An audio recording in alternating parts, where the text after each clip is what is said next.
Hey, what's up? It's the Figure Hunter, and today I've got a midpoint review for the new Garmin Instinct 2. There is a lot of feature-rich things packed into this, and we're going to go through all of them, what it differs from the Instinct original, what is also in this compared to some of the other Garmin watches that are on the market today. So if you like this review, please give it a thumbs up. Please consider subscribing for more. I always, in these recent videos, just want to give a heartfelt thoughts and prayers to the people in Ukraine.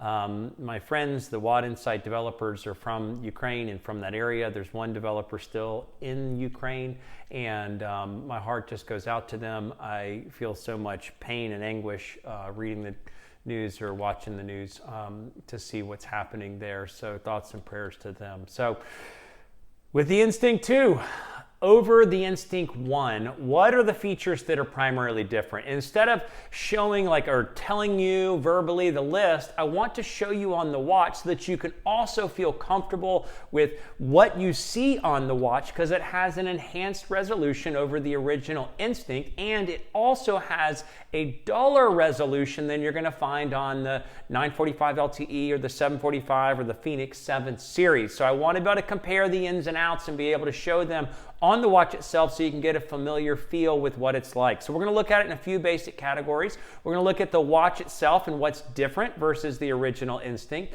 We're going to talk about the controls and features just generally that are different on the Instinct 2. We're going to talk about the widget sort of data health features that are different on the Instinct 2, and then we're going to talk about the activity profiles and the activity tracking features that are new and different on the Instinct 2 and are only available on some of the higher end watches as well. And then we'll come back together and talk about it in summary. So let's dive in. All right, so let's dive into the features. Obviously, we're going to look at on the watch first. That's going to be the first area we're going to talk about. And what we can see here, this is 45.5 millimeters. It's really rated at 45 millimeters. And the thickness is 15.5 millimeters. I think the thickness stated on the website is not counting the bump in the heart rate raise, but it's still going to be thinner, about 1 millimeter thinner than the original Instinct 1. So that's a primary difference. You have the Elevate 4.0 heart rate sensor, which is a step up considerably over the Elevate 3.0 that's on the Instinct 1. And you have these 22 millimeter pins that, it originally comes with this rigid case, and I did a video, I'll put it down in the description down below, for how to change this so that you can just use any of these quick fit bands, which is a huge thing, I think. When you look at the durability of this watch, it's obviously got more dedication to durability. It's got this sort of beefy edge, and when you look at the glass, lays in much deeper. So if you were to compare it to like the Epics, this lays in, the glass is about 0.4 millimeters below the edge of the bezel, and this is 1.5 millimeters. So over 1 millimeter difference. And one of the features that's different and new about this is that, there's a description, a notification, is that it's got a better resolution than the original Instinct. So the better resolution allows for more screen dynamics and more functional use of some of the data features and data visualization of things. So, it's 53 grams in weight, and this is still, though, a mono memory and pixel, so monochromatic memory and pixel transflective screen, but it does have that higher resolution. If you compare what a transflective screen looks like in a higher resolution, you can see that there's a difference here. Now, this is the Polar Grit X Pro, and the backlight here is turned up to maximum, and it's a 27 lumen bright, and the backlight here on the Instinct 2 only goes up at maximum brightness, and you can adjust the brightness from 0 to 100%, only goes up to 9.6 lumens. So that is considerably not bright. So that would be felt if you're using a regular transflective or one of the other Garmin series of watches. I don't know how bright the original Instinct 1 was, but 9.6 lumens is only 35% or missing 65% of the brightness of even the Polar Grit X Pro. And it's only 13% of the brightness of the Fenix 7 or the Fenix 6 series, and that's at 100%. So battery life is rated at plus 26% over the Instinct original on GPS usage, and in maybe even considerably more than that based on the solar technology if you're getting best solar technology. So that's all the features on the watch that are highlighted and new about this and over the Instinct 1 and that you will find beneficial. The other thing we're going to talk about is some of just the basic benefits as well as some of the control features. You have all these basic control features, but the first benefit we're going to talk about is this has Garmin Pay, which is not on the Instinct 1. So Garmin Pay, as well as, I don't think you can see it in this, but the other primary feature that's not on the Instinct 1, that's on the Instinct 2, is incident detection. So if you're out on a GPS activity and it's a sharp fall, it's going to call whoever you listed in your contacts. That's not available on Instinct 1. So the other thing I don't know if it was on the Instinct 1, please leave a comment and description below if you own one, is if you can do this full customization of backlight brightness on the original Instinct 1, because that, with a dull screen like this, if you're coming from one of even the other transflective screens, this is going to feel definitely duller, even though it's nicely updated the resolution. So I don't know if that was a feature that was also on there. So now let's look at the widgets. So we're going to start at the bottom. So there you see the battery life widget. So this is just in my last bit of testing. It's saying it's 21.5 days. I'm going to give you full level accuracy. The first run I've done, and I'm keeping it at 100% brightness because screen quality, screen readability is an issue for me. And I'm going to tell you what the final battery details are, but they're saying 21 days when I've been playing with this watch for a while. So it did say 30 plus days before, a little bit earlier. The first major benefit over the Instinct is this sleep widget. And more importantly than that is it's using Firstbeat's algorithm for sleep analytics. So not only do you get the widget and a sleep score, but you get much higher quality, higher accuracy when it comes to the algorithm when calculating what your sleep looked like. So here you can see the sleep score, you can see your times awake, you can see your duration, and back to the original. That is a huge benefit, huge benefit. The sleep analysis is a big deal difference between the Instinct 1 and the Instinct 2. You also have this health snapshot, which does a 2-minute reading. You can see what one of those looks like. It just tracks all your primary metrics, or at least 5 areas of primary metrics. I don't really use this, but it is a feature that is, on this. Another thing that was not on the Instinct 1, I didn't realize until I did more research, is VO2 max was not on the Instinct 1, at least from Garmin's simple summary of the Instinct 2 versus the Instinct 1 Solar. Didn't have VO2 max, which is bonkers because I thought it was just on all watches, but that's what the website said, and correct me if I'm wrong. The other thing is this prediction calculator, for the estimate of how fast you're going to run, or for me, how slow I would run at 5K.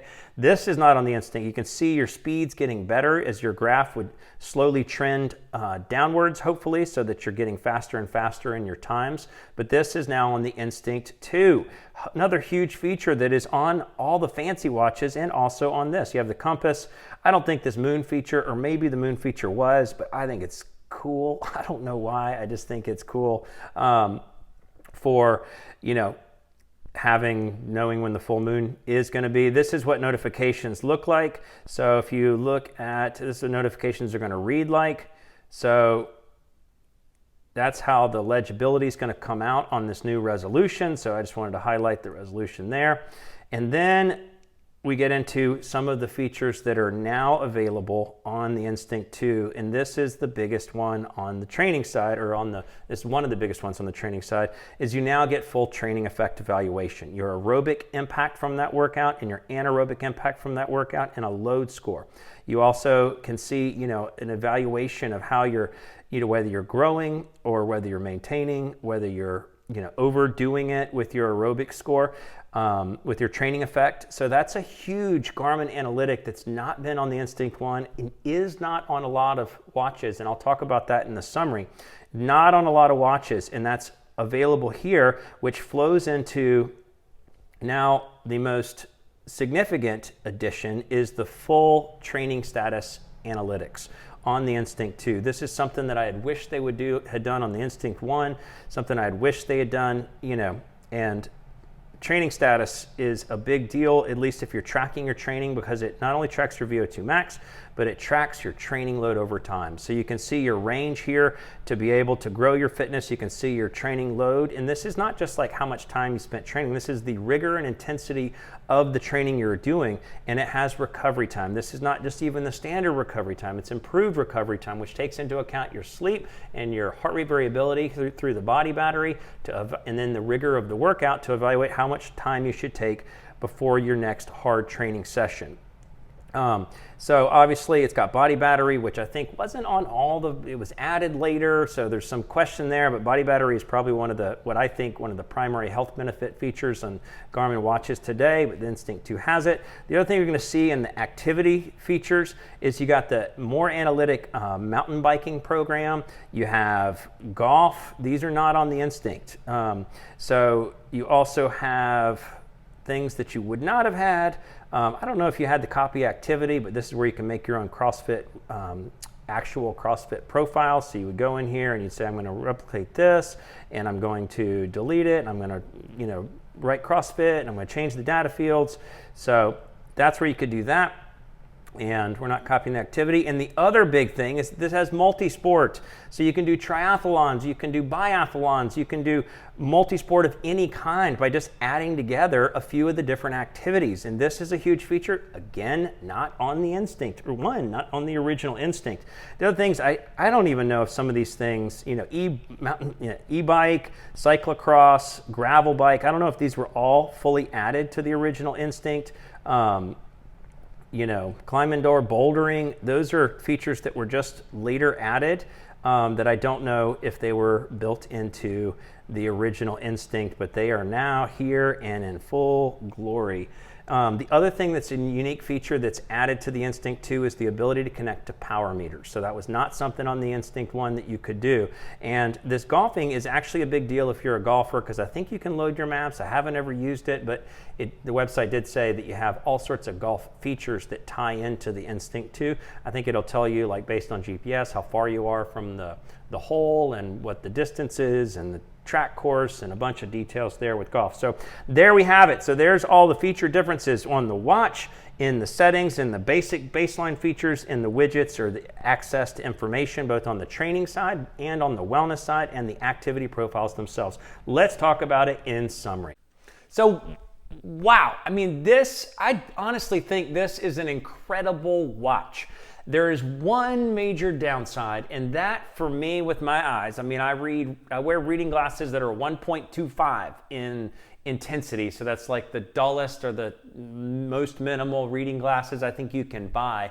And I'm having a hard time reading this watch in day-to-day life. So in my final review, I'm probably going to do some videos of what it's like day-to-day when you go to flick your wrist and you see it, the information, how legible is it from just a general and different lighting settings? Because for me, it's really difficult. And that's probably the one major drawback and the only major drawback for this feature-rich watch, because you think about how many different benefits they added over the original Instinct, and there's just no comparison.